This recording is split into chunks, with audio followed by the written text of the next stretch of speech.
Friends, my name is Mohammed Shakeel Pathan. जैसा कि आप सब लोग जानते हैं, एसएससी जेईई की जो नई डेट्स हैं वो अनाउंस हो चुकी है। पहले ये एग्ज़ाम मार्च में होना था, कोरोना की वजह से पोस्टपोन हो गया और 1 to 4 सितंबर के बीच में एग्ज़ाम होगा। ओके, क्योंकि ये सेशन वाइज होता है तो थोड़ा लंबा चलेगा। ओके, अब यहाँ पर जो हमारे पास टाइम बचा है वो केवल और केवल 90 दिन का बचा है। ओके, तो यहाँ पर मैं आपको 90 दिन में कैसे बेस्ट से बेस्ट आउटकम आ पाए हमारी स्टडी का, उसके बारे में आपको डिस्कस करने वाला हूँ। After so many year of experience, मैंने बहुत सारे स्टूडेंट यहाँ पर पढ़ाए एसएससी जेईई के और गेट के भी। ओके, तो कई सालों से मैं इस एग्ज़ाम को देख रहा हूँ, तो कुछ कॉमन मिस्टेक्स हैं जो बच्चे यहाँ पर करते हैं, जिसकी वजह से लास्ट मोमेंट पे आके बच्चों का नंबर कहीं ना कहीं कम रह जाते हैं। बहुत अच्छे बच्चे भी इस एग्ज़ाम में कई बार सेलेक्ट नहीं हो पाते हैं। ओके, तो उसी की हम स्ट्रेटजी यहाँ पर डिस्कस करने वाले हैं।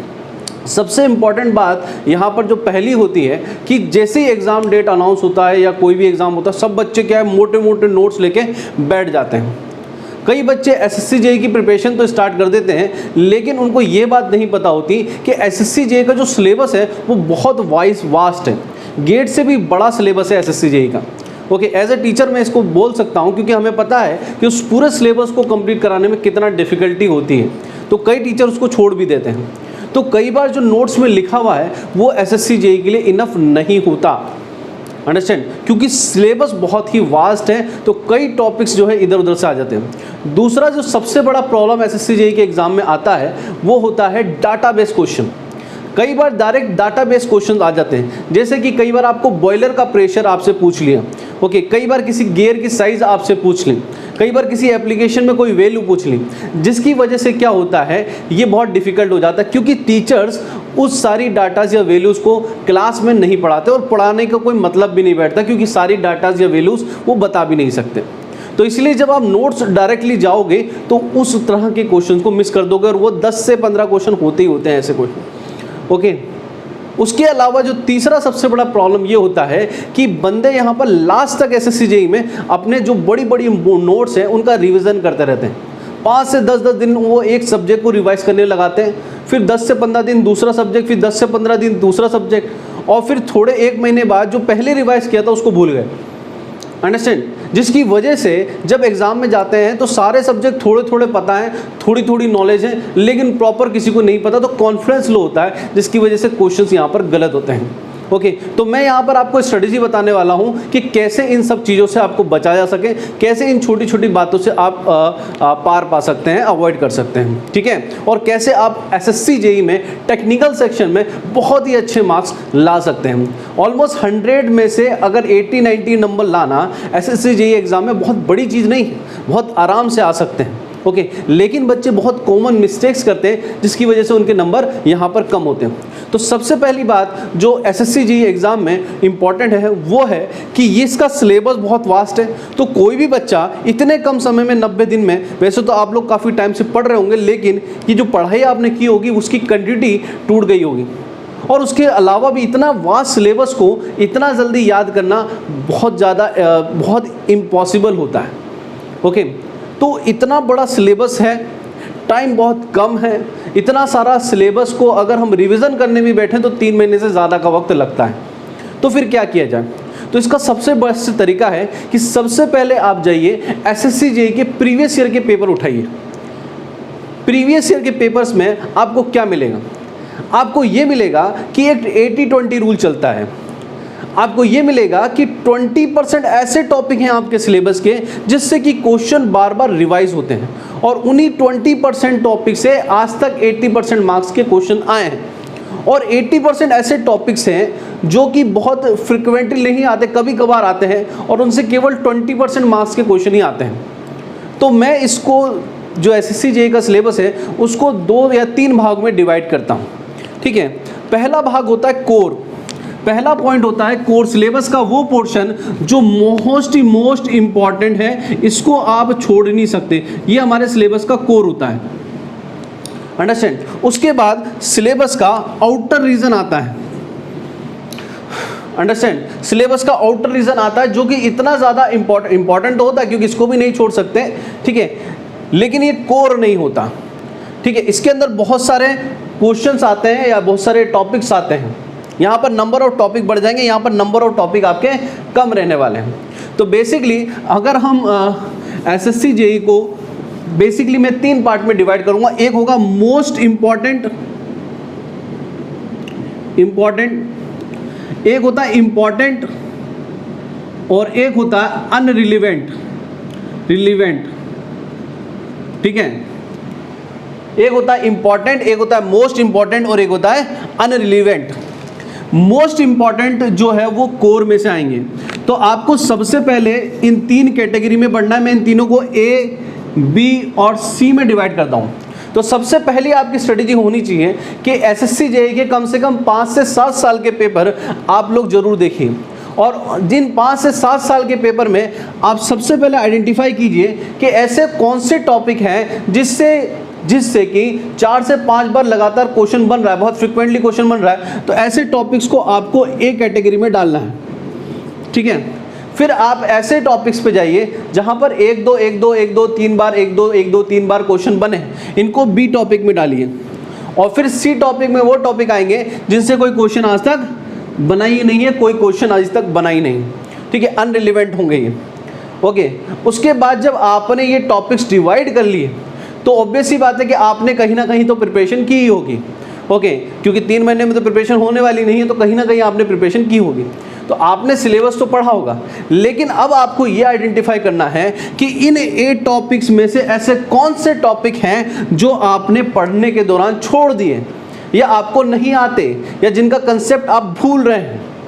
अगर ऐसे कोई भी टॉपिक हैं जिनका कंसेप्ट आप भूल रहे हैं या आपको नहीं आते, तो ऐसे टॉपिक को आपको चाहे नोट से आप स्टडी करिए, चाहे वीडियो लेक्चर देखिए, या आप किसी भी टीचर से कंसल्ट करिए, लेकिन ऐसे टॉपिक को आपको कवर करना बहुत ही ज़्यादा ज़रूरी है।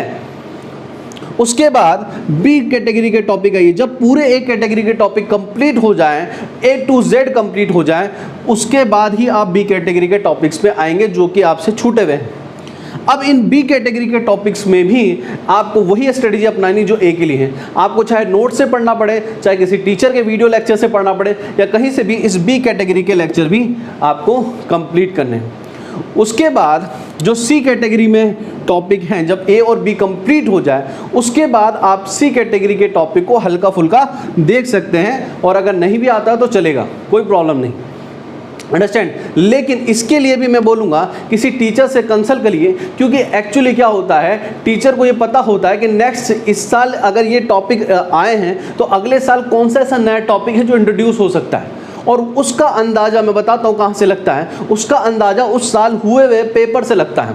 जैसे कि अगर इस साल आपने इसरो का पेपर दिया हो तो इसरो का पेपर देखिएगा, उसमें से एक दो क्वेश्चन आपको इस सी सेक्शन वाले पोर्शन में मिल सकते हैं। या फिर अगर आपने प्रीवियस ईयर गेट के 2 या 4 साल के पेपर आप देख लीजिए, उसमें से भी क्वेश्चन आपको सी कैटेगरी में मिल सकते हैं। या फिर अगर कोई भी लोकल एग्जाम के पेपर होते हैं तो ये बहुत इंपॉर्टेंट होता है, सी कैटेगरी में से कौन से टॉपिक आएंगे या कौन से क्वेश्चन आएंगे वो आप देख सकते हैं। उसके लिए टॉपिक पढ़ने की जरूरत नहीं है, अगर आप क्वेश्चंस भी देखेंगे तो भी काम चल जाएगा।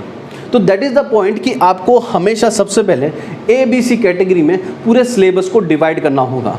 ये आपका पहला स्टेप होना चाहिए। इसके लिए कम से कम हम 7 साल के पेपर तो लगाइए, ओके, कम से कम 7 साल के पेपर, ओके। जब आप 7 साल के पेपर लगाएंगे तो आपको ये कैटेगरी रिवाइज हो जाएगी। तो माय डियर फ्रेंड, आपके लिए खुशखबरी है कि फॉर स्टूडेंट सेक मैं 7 साल के एसएससी जेईई के पेपर सॉल्व करूंगा। फॉर फ्लूइड मैकेनिक्स और थर्मोडायनेमिक्स के तो करूंगा ही करूंगा, क्योंकि कम से कम 50 से 60% तो इन्हीं 2 सब्जेक्ट का वेटेज है, थर्मोडायनेमिक्स और एप्लीकेशन कंप्लीट मिला के। उसके बाद टॉम सॉम है तो मैं नेक्स्ट हाफ में उसको कंप्लीट करूंगा, कि टॉम सॉम और प्रोडक्शन के जो टॉपिक्स हैं उनको नेक्स्ट हाफ में कंप्लीट करूंगा, ओके। तो वहाँ पर जो आपके लिए जो एनालिसिस है बेटा, ये मैं खुद ही आपको करके दे दूंगा 7 साल के अंदर, और आपको हर एक सब्जेक्ट में ये बता दूंगा कि कौन सा टॉपिक जो है बहुत ही फ्रिक्वेंट आता है और किसको आपको ढंग से पढ़ना है। और उन टॉपिक में से अगर एक कैटेगरी के टॉपिक्स में से किसी बच्चे का कोई टॉपिक छूटता है तो आपको कमेंट बॉक्स में उस टॉपिक को बताना है, जिससे कि मैं आपको उसका वीडियो बना के दे सकूँ, उस टॉपिक को आपको समझा सकूँ और आपकी इस पढ़ाई में मदद कर सकूं। क्योंकि ये जो कोरोना के टाइम है, इसमें मैं अपनी तरफ से एक सोसाइटी में कंट्रीब्यूट कर रहा हूं। ये कोई बेनिफिट के लिए नहीं है, केवल स्टूडेंट के वेलफेयर के लिए काम किया जा रहा है। सो द पॉइंट इज कि ए बी सी आपने तीनों बना दी। अब सबसे इंपॉर्टेंट होगा बच्चों को पढ़ाई करना, ओके। ये ए बी सी आप बना चुके हो। जब आपके ये सब कंप्लीट हो जाए ए बी सी, 2 महीने के अंदर ये सारी कहानी कंप्लीट हो जानी चाहिए, ठीक है। 2 महीने के बाद जब ये कंप्लीट हो जाए उसके बाद आपको रेगुलरली 1 महीने तक टेस्ट देने एसएससी जेईई, क्योंकि आपको याद होगा कि एसएससी जेईई का जो एग्ज़ाम है वो 2 घंटे में होता है और उसके अंदर जो सबसे इंपॉर्टेंट क्राइटेरिया होता है वो स्पीड का होता है। कई बच्चे कई बार तो पेपर ही पूरा नहीं कर पाते। तो जब आप पेपर ही पूरा नहीं कर पाओगे तो चाहे आपको कितनी भी नॉलेज हो आप उसको अप्लाई नहीं कर पाओगे। आप उसको अप्लाई नहीं कर पाओगे तो नंबर बेटर आएंगे ही नहीं। अंडरस्टैंड? तो पॉइंट इज दैट कि आपको अपना पेपर कंप्लीट करने के लिए अपनी स्पीड इंक्रीज करनी होगी। तो okay, so to increase the speed आपको क्या करना है, नंबर ऑफ टेस्ट लगाने हैं। तो आप 1 महीने तक लगातार टेस्ट लगाइए। 30 टेस्ट आपको कम से कम कंप्लीट करने, 30 टेस्ट। और ये टेस्ट जो होगा सब्जेक्ट वाइज मत लगाइएगा बेटा, क्योंकि अपने पास टाइम नहीं है कि पहले सब्जेक्ट वाइज लगाएंगे फिर फुल लेंथ लगाएंगे। क्योंकि कई बच्चे क्या करते हैं, खुशी होती है उनको, अभी सब्जेक्ट कंप्लीट किया, टेस्ट लगा लिया, नंबर अच्छा आ गया, सेटिस्फेक्शन हो गया। कभी भी टेस्ट को नंबर के हिसाब से नहीं सेटिस्फाई होना चाहिए, रैंकिंग के हिसाब से भी सेटिस्फाई नहीं होना चाहिए। टेस्ट को अपने इंप्रूवमेंट के नज़रिए से देखना चाहिए। पहला इंप्रूवमेंट ये होना चाहिए कि आपकी टेस्ट देने की स्पीड दिन बाय दिन बढ़नी चाहिए। उसके लिए आप टेबल बनाइए, भैया पहले दिन मैंने कितनी जल्दी खत्म किया, दूसरे दिन फिर नंबर कितना है। ये एनालिसिस आपको कई बार टेस्ट सीरीज में हो जाता है, ये दे देते हैं वो लोग। तो आपको कम से कम 30 टेस्ट यहाँ पर लगाने, वो भी फुल लेंथ। सब्जेक्ट वाइज नहीं लगाने my dear friend, full length test लगाने, क्योंकि फुल लेंथ टेस्ट ही आपको असली कहानी बताएंगे। क्योंकि जब आपके सामने सारे सब्जेक्ट एक साथ आएंगे तभी समझ में आएगा कि आप उस क्वेश्चंस को कर पा रहे हो या नहीं कर पा रहे हो। क्योंकि एक सब्जेक्ट पढ़ा लगा दिया तो दिमाग में होता है तो उसको उल्टी कर देते हो।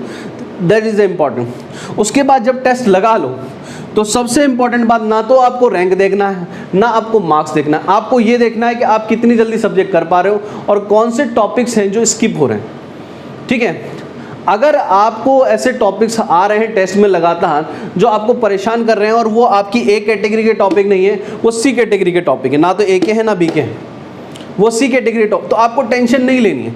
क्योंकि जब मैं भी कई सालों से टेस्ट सीरीज को डिज़ाइन कर रहा हूँ, आपने बड़ी बड़ी कोचिंग की जो टेस्ट सीरीज ली होगी उसमें कहीं ना कहीं रोल होता है मेरा भी। तो पहली बात आप ध्यान रखिएगा कि टेस्ट सीरीज हम लोग जानबूझ के टफ बनाते हैं जिससे कि बच्चे उन टॉपिक्स को भी कवर करें जो वो छोड़ के जा रहे हैं। ठीक है, लेकिन अगर आपने नहीं भी किए हैं तो उससे कोई फ़र्क नहीं पड़ता। इसलिए टेंशन लेने की ज़रूरत नहीं है कि सर वो नंबर नहीं आया, वो टॉपिक नहीं हुआ, वो तो मैंने पढ़ा ही नहीं। अगर वो सी कैटेगरी का टॉपिक है तो you don't have to mind it. Okay.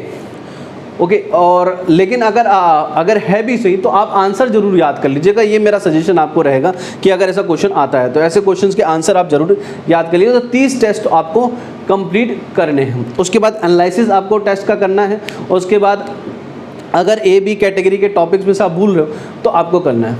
ठीक है, उसके अलावा सब्जेक्ट के जो सबसे इंपॉर्टेंट बात यहाँ होती है, शॉर्ट नोट्स बनाना है।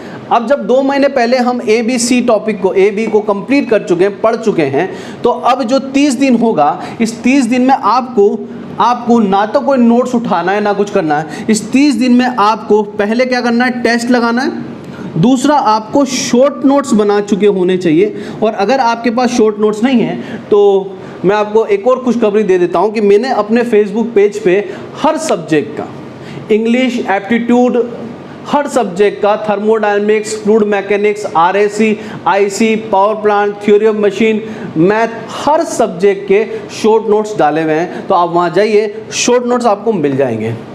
ठीक है, बहुत मेहनत करके वो शॉर्ट नोट डाले हुए हैं। जितनी चीज़ों की मोस्ट ऑफ द क्वेश्चन तो आपके शॉर्ट नोट से हो जाएंगे। तो सबसे इंपॉर्टेंट बात ये होगी कि टेस्ट दीजिए और शॉर्ट नोट्स पढ़िए।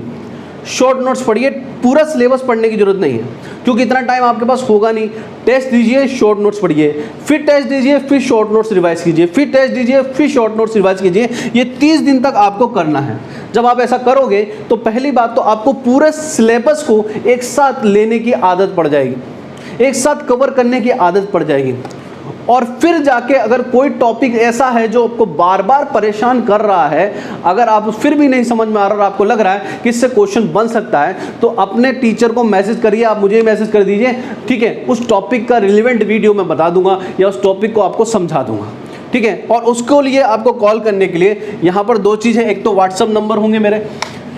ठीक है, तो मैं एक व्हाट्सअप नंबर आपके साथ शेयर कर रहा हूँ। यहाँ पे व्हाट्सअप नंबर आप ले लीजिए, ये मेरे व्हाट्सअप नंबर होंगे। तो किसी को भी इस रिगार्डिंग कोई डाउट आता है कि सर मुझे प्रिपरेशन कैसे करनी है, तो इस पर आप व्हाट्सअप कर सकते हैं। और कॉल नंबर जो है ठीक है, वो मैं आपको बाद में दूंगा। जब आपको लगेगा मुझे कि आप जो है कुछ रिलेवेंट डाउट पूछ रहे हो, तब मैं आपको कॉल दूंगा। अदरवाइज आप कमेंट बॉक्स में भी लिख सकते हैं, आप फेसबुक पेज पे जाके भी मेंशन कर सकते हैं, तो ये चीज़ मैं करूँगा कहानी, ठीक है। एसएससी जेईई के जो क्वेश्चंस हैं उसकी सीरीज आपको कहीं जाने की जरूरत नहीं है। जो मेरा फेसबुक पेज है या मेरा जो यूट्यूब चैनल है उसके ऊपर मैं डेली के डेली आपको हर साल के पेपर, कल मैं 2013 से स्टार्ट करूँगा, 2013 के पेपर का सोल्यूशन मैं दूंगा।